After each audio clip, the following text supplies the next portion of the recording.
मैं wedding photography business run कर रहा हूँ, अभी स्टार्ट किया हूँ, 6 महीने हुआ है। और डिजिटल मार्केटिंग थोड़ी लीड ला रहा हूँ। सेल्स कन्वर्जन ज़्यादा बढ़ नहीं रही है मेरी। कितना पैसा लगाते हो ऐड में? सर ऐड में मैं जैसे अभी मैंने कुछ दिन पहले मैंने 500 लगाया था, तो उसमें मुझे 15 लीड आई थी। कुछ फेक लीड रहती हैं, कुछ जो जेन्युइन रहती हैं, तो फिर कन्वर्जन नहीं होता जल्दी से। देखो ध्यान से समझो, कैसे आप क्रैक करोगे इस बिजनेस मॉडल को। इसमें प्रॉब्लम क्या होगी, जो भी लोग आपके पास में आएंगे वो आते ही सबसे पहले आपसे ये पूछेंगे कि आप बताओ आपने क्या क्या काम किया है। Yes sir. और आपके पास ज़्यादा कुछ है ही नहीं दिखाने के लिए। Yes sir. जो है वो भी कोई बहुत अच्छी क्वालिटी का नहीं है। मैं ठीक कह रहा हूँ? Yes sir. यस। तो ऐसा कोई काम नहीं है कि वो देख करके कहें कि ये तो एक्स्ट्रा ऑर्डिनरी है, ये बहुत बढ़िया काम है, क्योंकि सबको काम बढ़िया चाहिए और पैसा कम से कम देना है। कम से तो पहले आपको ऐसे लोग ढूंढने पड़ेंगे जो इस तरह का काम बहुत अच्छे से कर रहे हों, जो इसमें एक्सपर्ट हों, क्योंकि ये दो अलग अलग स्किल है।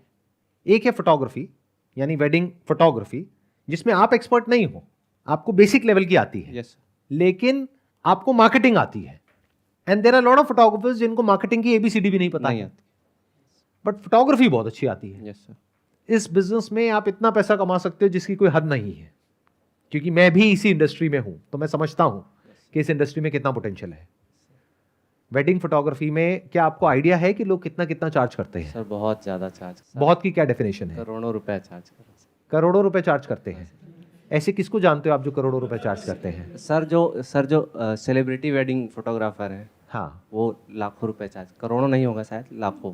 वैसे आपने बोला ठीक था, लेकिन आप खुद ही डर गए बोल करके। आपको लगा कि करोड़ों शायद ज्यादा हो गए। करोड़ों मैंने रुपए सुना भी था। चार्ज करते हैं। पॉडकास्ट वगैरह में सुना था, बट हाँ, क्लियर नहीं था। सही सुना था आपने। Yes sir. जो अच्छी बड़ी लेवल की वेडिंग्स होती है वहां पे एक्चुअल में जो बजट होता है फोटोग्राफी का, वेडिंग फोटोग्राफी का, वो करोड़ों में भी होता है। हाँ सर। और लाखों में तो बहुत हैं बहुत। जो काम कर रहे हैं। 10-15 लाख, 20 लाख, 30 लाख, इसमें मार्जिन कितना होता है? सर मार्जिन काफ़ी अच्छा है। तो अब आपको ये सोचना है कि वहां तक कैसे पहुंचा जाए।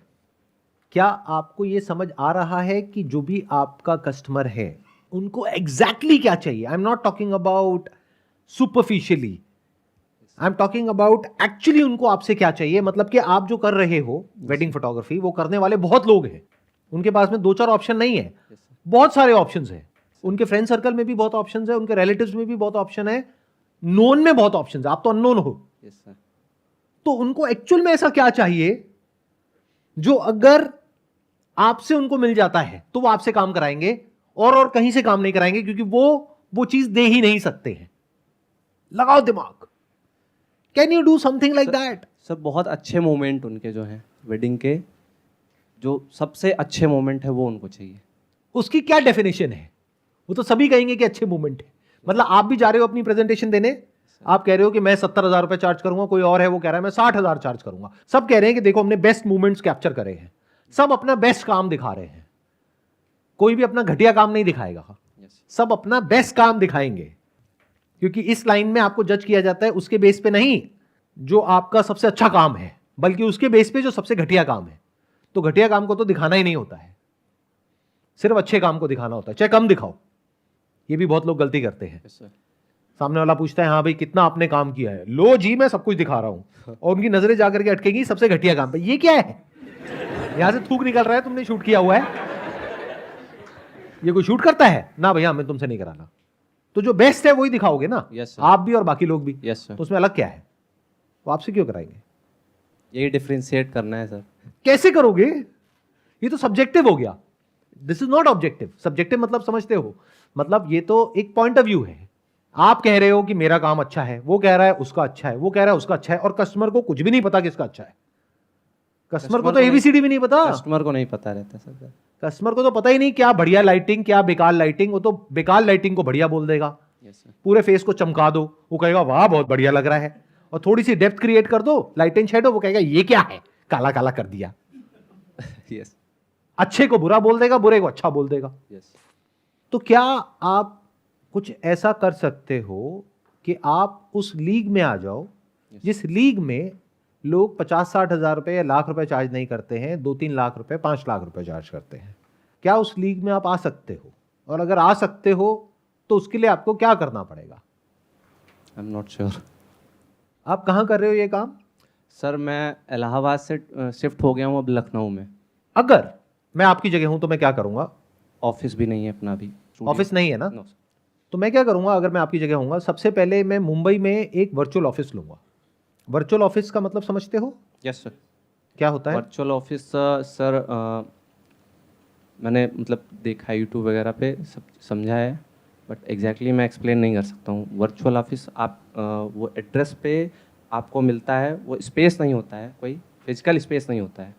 फिजिकल स्पेस होता है, अच्छा। लेकिन वही फिजिकल स्पेस वो बहुत सारे लोगों को दे देते हैं। दे- एड्रेस एक है बट जी। बहुत लोगों को दिया हुआ है। वो कोवर्किंग में रहता है शायद। कोवर्किंग अलग चीज है, अच्छा, वर्चुअल ऑफिस अलग चीज है। अच्छा अच्छा। कोवर्किंग में तो आप वहां जाके काम करते हो, हाँ जी। वहां जाके बैठते हो, आपको एक वर्क स्टेशन मिलता है। वर्चुअल स्पेस में आपको सिर्फ एड्रेस मिलता है। अगर उस एड्रेस पे कोई कोरियर भेजेगा तो वो कोरियर आपके घर तक वो कोरियर कर देंगे। उसके अलावा वर्चुअल ऑफिस में आपको एक नंबर भी मिल सकता है, वो नंबर पे अगर कोई कॉल करेगा तो नंबर फॉरवर्ड होकर आपके मोबाइल पे आ जाएगा। अच्छा सर। इसको वर्चुअल ऑफिस बोलते हैं, और इसकी कॉस्ट बहुत कम होती है, सिर्फ 1,000-2,000 रुपए महीना। तो विजिटिंग कार्ड पे और आपकी इंस्टाग्राम प्रोफाइल पे और आपकी वेबसाइट पे, अगर आपने कोई वेबसाइट बनाई है तो, नहीं बनाई है तो बनानी चाहिए, because website is as good as a visiting card आज की डेट में। Yes. That is a portfolio, yes sir. और वो भी एक दिन में बन जाती है। CMS बेस्ड टेम्पलेट्स होते हैं जिसको यूज करके वो बन जाती है। यस। तो एक बार आपकी बढ़िया वेबसाइट बन जाती है, इंस्टाग्राम पेज बन जाता है, बढ़िया विजिटिंग कार्ड बन जाता है। विजिटिंग कार्ड अब 1 रुपए का भी बनता है, 2 रुपए का भी बनता है और 20 रुपए का भी बनता है। तो 20 रुपए वाला बनवाओ। यस। विजिटिंग कार्ड ऐसा होना चाहिए जिसके हाथ में जाए वो उस पर थोड़ी देर तक रुके, उसको पलट करके देखे कि भाई ये क्या है। Very important. एब्सोल्युटली। फिर जब आपका ये तीनों चीजें रेडी हो जाती है, तब आप क्या कर सकते हो, मुंबई जाओ, जा करके वहां पे जितने भी फोटोग्राफर्स हैं जो वेडिंग का काम कर रहे हैं, सेलिब्रिटीज के लिए। अब सेलिब्रिटीज भी 2 तरीके के होते हैं, एक हैं जो बिल्कुल ही टॉप सेलिब्रिटीज हैं, यस सर। उनके लिए जो फोटोग्राफर्स काम करते हैं वो तो आपसे डायरेक्टली अभी नहीं मिलेंगे, यस। हो सकता है मिल भी ले, अगर आप ढंग से जाओगे तो, प्रॉपर सिस्टम से अपॉइंटमेंट लेकर के, ईमेल करके, उनको आपकी वेबसाइट दिखेगी, प्रोफाइल दिखेगी, उनको ऐसा लगेगा कि वहां पर लखनऊ में आप बहुत ज्यादा काम कर रहे हो, तो वो भी आपसे मिल लेंगे। और बहुत सारे ऐसे फोटोग्राफर्स होते हैं जो काम करते हैं टेलीविजन सेलिब्रिटीज के लिए, इन्फ्लुएंसर्स के लिए, उनकी वेडिंग शूट करते हैं, वो बड़ी आसानी से आपसे मिल लेंगे क्योंकि उन्हें एडिशनल बिजनेस मिल रहा है। यस। तो आप मुंबई गए, वहां पर जा करके आप 30-40 लोगों से मिले। ये नहीं कि 1-2 से मैं मिला सर कुछ नहीं हुआ, आपने जो बोला था उससे 1-2 में कुछ नहीं होने वाला है। 30-40 से मिलोगे, उसमें से 20-30 मना कर देंगे, कहेंगे नहीं हमारा कोई इंटरेस्ट नहीं है आपसे बात करने में, ना आपसे टाइप करने में। 40 में से 4-5 ऐसे जरूर होंगे जो कहेंगे कोई दिक्कत नहीं है, आप काम लेकर के आओ, काम मैं करूंगा। तो बोलो कि हमारे पास कस्टमर्स बहुत है, वहां पर काम बहुत है, आप मुझे बताओ मैं आपके लिए काम लेकर के आऊंगा, मुझे कितना % दोगे? वो कहेगा मैं आपको 20% दूंगा। आप बोलो नहीं 40%, चलो 30% में डन। अब क्या हुआ यहां पर, अगर आप समझ पा रहे हो तो सोचो, थोड़ा सा दिमाग लगाओ। आई थिंक एक अच्छा पोर्टफोलियो, मेरा बहुत अच्छा पोर्टफोलियो बन सकता है। अच्छा या बहुत अच्छा नहीं, बहुत अच्छा पोर्टफोलियो, ड्रीम पोर्टफोलियो। पोर्टफोलियो बन सकता है। कोई भी इंसान है, कैसा भी है, उसको क्या चाहिए? अगर कोई ब्राइड है, वो कैसा लहंगा बनवाती है? वो कहती है उस एक्ट्रेस ने जो अपनी शादी पे पहना था वो तो है 20 लाख का लहंगा, लेकिन मुझे चाहिए 20,000 में, लेकिन चाहिए वैसा ही। वैसे चाहिए। समझे मैंने क्या कहा है? मैं ठीक कह रहा हूं, गलत कह रहा हूं? ये बेसिक साइकी है। Yes sir, absolutely. They want to look exactly like them. और अगर ऐसे 4 बंदे आपको वहां पर मिल गए हैं जिनसे आपने टाई अप कर लिया है और आपकी वेबसाइट में उनकी डिटेल आ गई है, उनके पोर्टफोलियो के जो बेस्ट शॉट्स हैं वो आ गए हैं, इंस्टाग्राम पे आ गया है, और आप कहते हो मेरा उनसे टाई अप है, तो अब आप एक पूरी की पूरी रेंज ऑफर कर सकते हो कि आप बताओ आपका बजट कितना है। मेरे पास 20 लाख वाला भी है, 10 लाख वाला भी है, 5 लाख वाला भी है, 50,000 वाला भी है। रातों रात आप वहां पहुंच गए जहां पहुंचने में शायद आपको 20-30 साल लगते। इसको बोलते हैं smart way of working. Sir एक वर्चुअल ऑफिस का एक प्रॉब्लम है सर कि क्लाइंट विजिट करना चाहता है ऑफिस। क्लाइंट इतना वेला नहीं है कि वो लखनऊ से मुंबई आएगा। अच्छा, लखनऊ के क्लाइंट के लिए। Okay sir. आप ये काम लखनऊ के क्लाइंट के लिए ही करोगे ना? Yes yes sir. मुंबई के लिए तो वो खुद ही कर लेंगे ना, वो आपसे क्यों करवाएंगे? Yes sir. उन फोटोग्राफर्स के लिए भी बेनिफिट तब है जब आप उनके लिए कोई ऐसा बिजनेस लेकर के आ रहे हो जिसको वो खुद कैप्चर नहीं कर सकते हैं। तो आप बोलोगे कि आप मुंबई में अगर चार्ज कर रहे हो 10 लाख रुपए, यस सर। तो मैं वहां से आपके लिए बिजनेस लेकर के आऊंगा 15 लाख रुपए का। जिसमें 5 लाख मेरा, 10 लाख आपका, वो बंदा क्यों मना करेगा? Yes sir. अब अगर ये बिजनेस आया या नहीं आया, दिखाने के लिए आपके पास में कुछ ऐसा हो गया कि आप लखनऊ के नंबर 1 वेडिंग फोटोग्राफर बन गए यस सर। रातों रात। अब आपके टक्कर में कोई नहीं है। Can't you see that? Trying to see. कुछ समझ आ रहा है मैं क्या कह रहा हूं? Yes sir. क्या आ रहा है बताइए। समझने की कोशिश कर रहा हूँ सर। हजम नहीं हो रहा है सर। इसमें मुश्किल क्या लग रहा है? अभी तो कुछ मुश्किल नहीं लग रहा है सर। मैं बता देता हूं इसमें मुश्किल क्या है। अगर आप बैठे बैठे सोचते रहे तो बहुत मुश्किल है। Yes sir. अगर ये सब कर दिया तो कुछ भी नहीं है। आप क्या कर रहे हो? आप अपनी प्रोफाइल एक अलग लेवल पे ले जा रहे हो। प्रेजेंटेशन बहुत बड़ी चीज है, पैकेजिंग बहुत बड़ी चीज है। If not more important than product, it is as important as product. Yes sir. So I am talking right now about packaging, I am talking about presentation. सोचो कि ऐसी टेलीविजन सेलिब्रिटीज जिसका कि वो लड़की टीवी पे शोज देखती है, वो लड़की और उसकी मां, और जिसके जैसा लहंगा बनवाने के लिए, जिसको इंस्टाग्राम पे वो फॉलो कर रही है और जिसके जैसा लहंगा वो बनवाना चाह रही है, उसको ये पता लग जाए कि जिस फोटोग्राफर ने उसकी वेडिंग शूट करी है, उसी फोटोग्राफर से मैं भी अपनी वेडिंग शूट करा सकती हूं। तो क्या पता वो बजट जो अभी 1,00,000-1.5 लाख रुपए है, वो बढ़ करके 10-15 लाख हो जाए। क्योंकि आप कैसे बता सकते हो कि सामने वाले के पास में कितना पैसा है? आपको नहीं पता है। वो अभी कह रहे हैं मेरा 1,00,000-1.5 लाख का बजट है, बट एक्चुअल में देखो उनकी औकात कितनी है। दोनों में बड़ा फर्क होता है। बजट क्या होता है? हर कोई बोलेगा आकर के मेरा बजट है 1,00,000 रुपए का। What do you mean by budget? एक है बजट, एक है उसकी पेइंग कैपेसिटी। बजट होता है बोलने के लिए, और बजट सबका कम होता है, किसी का ज्यादा नहीं होता है। ज्यादा नहीं होता। अगर एक्चुअल में उनकी पेइंग कैपेसिटी होगी 10 लाख, वो बोलेंगे बजट है 50,000। लेकिन जैसे उनको पता लगे कि अच्छा ऐसा भी हो सकता है, तो चलो शादी तो एक ही बार होती है ना। मेरा बेटा कह रहा है कि फोटोग्राफी तो अब हम उन्हीं से कराएंगे, तो करा दो।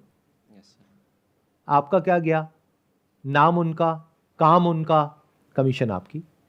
और प्लस एक बार भी ऐसा एक काम आपने कर लिया तो आपका लेवल कहीं और ही पहुंच चुका है।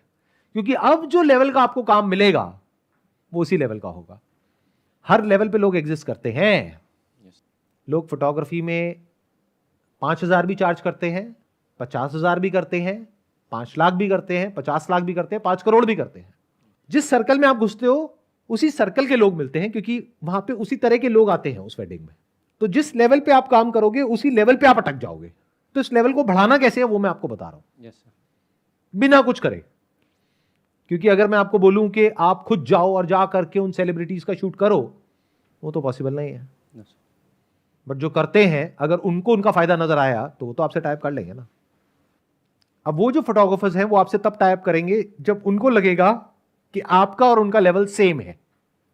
तो जैसे आप अपने आप को प्रेजेंट करोगे, उससे पहले आप रिसर्च करो कि वो फोटोग्राफर अपने आप को कैसे प्रेजेंट करता है। देखो उसका वे ऑफ ड्रेसिंग कैसा है। आजकल तो सोशल मीडिया पे सब कुछ अवेलेबल है। देखो वो किस तरह के कपड़े पहनता है, किस तरह के जूते पहनता है, किस तरह की दाढ़ी है, किस तरह का चश्मा है। क्या उसको आप कुछ हद तक मैच कर सकते हो? तो वो इंसान जैसे ही आपसे मिलेगा, इमीडिएटली उसके माइंड में एक बायस क्रिएट हो जाएगा कि ये मेरे जैसा है तो मैं इसको पसंद करता हूं। अब यहां पे साइकोलॉजी बीच में आ गई है। You cannot sell anything till the time you actually understand psychology, whether knowingly और अननोइंगली। क्या कुछ क्लियर हो रहा है? सर काफी कुछ क्लियर हो रहा है। काफी कुछ क्लियर हो रहा है। तो उस इंसान से मिलने से पहले आप अपनी अपीयरेंस को जैसी बनाओगे कि उस इंसान को लगे कि ये तो मेरे जैसा है। तो जो जिसके जैसा होता है उसको अपने आप ही वो इंसान अच्छा लगने लग जाता है। तो अगर उस इंसान को आप पसंद आ गए तो वो आपसे टाइप करेगा। अगर उसने आपसे टाइप कर लिया और अपने काम को आपकी वेबसाइट पे अपलोड करने की परमिशन दे दी, तो आपका काम तो ऐसे ही हो गया बैठे बैठे। अब आपने सीधा जाकर के बेसिक साइकी को हिट कर दिया। Wish you all the best. Thank you so much sir. Most welcome ji.